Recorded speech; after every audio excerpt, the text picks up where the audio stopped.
Hello friends, welcome in our new vlog where you will see my journey and your learnings. आज हम लोग बात करेंगे returnable और नॉन रिटर्नेबल जो प्रोडक्ट हैं उनकी बात करेंगे।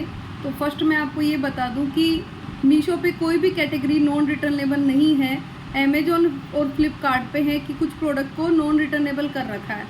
तो आप कभी भी ये मत सोचना कि मैं जो आपको प्रोडक्ट बता रही हूँ वो मीशो पे नॉन रिटर्नेबल है। मीशो पे कोई भी प्रोडक्ट नॉन रिटर्नेबल नहीं है। अभी तक वहाँ पर ये पॉलिसी नहीं आई है कि मीशो मोस्टली जो सपोर्ट करता है वो कस्टमर को ज़्यादा करता है, सेलर को इतना कुछ अश्योर नहीं करता किसी चीज़ के लिए। तो मैं जो भी कैटेगरी बता रही हूँ, कुछ एक मैं आपको प्रोडक्ट बताऊँगी जो अगर आपके पास में ईजीली अवेलेबल हैं या आप उनको मैन्युफैक्चर कर सकते हैं या आप उनको सोर्स कर सकते हैं, तो आप इन प्रोडक्ट्स के अंदर डील कर सकते हैं।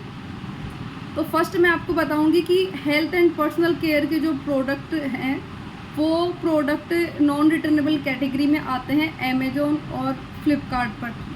मीशो की मैं बात नहीं कर रही हूँ, अमेजोन और फ्लिपकार्ट पे। जैसे पर्सनल हाइजीन के प्रोडक्ट हैं, सपोज करो कोई टूथब्रश आप सेल कर रहे हो, किसी ने ऑर्डर करी, इसने यूज कर ली हो, फिर आप वो आपके किसी मतलब की नहीं है, तो ये कैटेगरी अमेजोन और फ्लिपकार्ट ने नॉन रिटर्नेबल कैटेगरी में डाल रखी है। रेजर्स जो होती हैं, मेंस वगैरह यूज करते हैं, वो भी नॉन रिटर्नेबल कैटेगरी के अंदर आते हैं। इसके अलावा ब्यूटी एंड कॉस्मेटिक के जो प्रोडक्ट हैं, स्किन केयर है, हेयर केयर है और लिपस्टिक वगैरह के जो मेकअप के प्रोडक्ट आते हैं, वो skin hair beauty and cosmetic के जो प्रोडक्ट हैं सारे वो भी नॉन रिटर्नेबल हैं। क्योंकि अगर वो एक बार ओपन हो जाते हैं, सपोज करो किसी ने लिपस्टिक का ऑर्डर करा, लिपस्टिक किसी ने एक बार लगा ली और उसके बाद के अंदर उसे रिटर्न कर दिया, तो वो उसके किसी काम की नहीं है। हाइजीन का एक इशू आता है, इस वजह से वो उसको अब किसी दूसरे सेलर को भी नहीं भेजा जा सकता। तो फ्लिपकार्ट ने और अमेजोन ने ये कर रहा कि वहाँ पे उस प्रोडक्ट को नॉन रिटर्नेबल कैटेगरी में डाला है। तो hair care, skin care, body care के जो सारे प्रोडक्ट हैं, हाइजीन के प्रोडक्ट हैं, ये सारे के सारे प्रोडक्ट नॉन रिटर्नेबल कैटेगरी में आते हैं। अगर आप ये करवा सकते, इसके लिए आपको ट्रेडमार्क वगैरह चाहिए, आप बिना ट्रेडमार्क वगैरह के ये काम नहीं कर सकते। सेकंड, ये जिन भी कंपनी से आप लोगे वहाँ पे उस पर लाइसेंसिंग की जिनकी ज़रूरत होती है, तो जिन कंपनी से आप बनवाते हो तो वहाँ पे 1000 की क्वांटिटी में आप बनवाओगे तो थोड़ा सा मुश्किल है इस कैटेगरी के अंदर आप लोगों का काम करना इनिशियली। अगर आप अभी से कोशिश करते हैं तो आप इसमें कर सकते हैं। थर्ड है पैक्ड फूड्स वगैरह, बेवरेजेस वगैरह आ गए, फ्रेश और फ्रोज़न फूड्स वगैरह हैं इसके अंदर आ गए।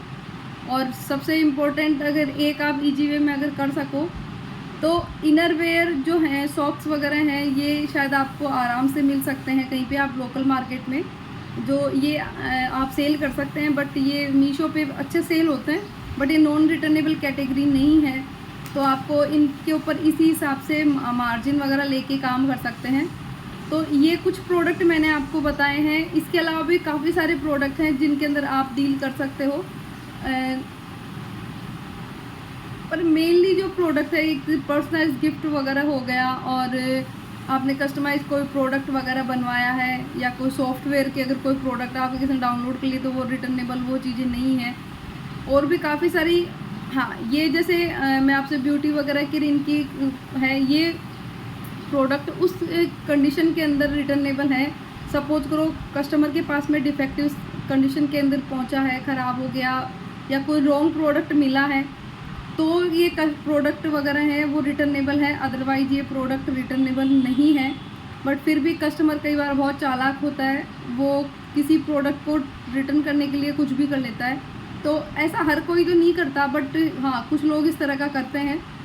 आपको अपना मार्जिन इसी हिसाब से सेट करना है, क्योंकि एक बार अगर कोई प्रोडक्ट अगर आपके पास में वापस आ जाता है तो 150 रुपीज़ अप्रोक्स आपके अकाउंट से कट हो जाते हैं, और लगभग आपका 2-3 प्रोडक्ट का मार्जिन उसके अंदर ख़त्म हो जाता है। तो आपको, भले ही आप नॉन रिटर्नेबल कैटेगरी में डील करो, आपको सबसे पहले ये करना है कि जो मोस्टली कस्टमर बर्बाद होते हैं वो इसलिए होते हैं कि वो रिटर्न जो है उसको मैनेज नहीं कर पाते। उनको रिटर्न का आइडिया नहीं है कि रिटर्न अगर मेरे पास, वो देखते हैं कि 100 प्रोडक्ट गए हैं तो 5 ही तो रिटर्न आए, पर उनको ये नहीं पता कि 5 से उनके कितना उनके प्रॉफिट पे एडवर्स इफेक्ट पड़ा है, उनका मार्जिन कितना कम हो गया।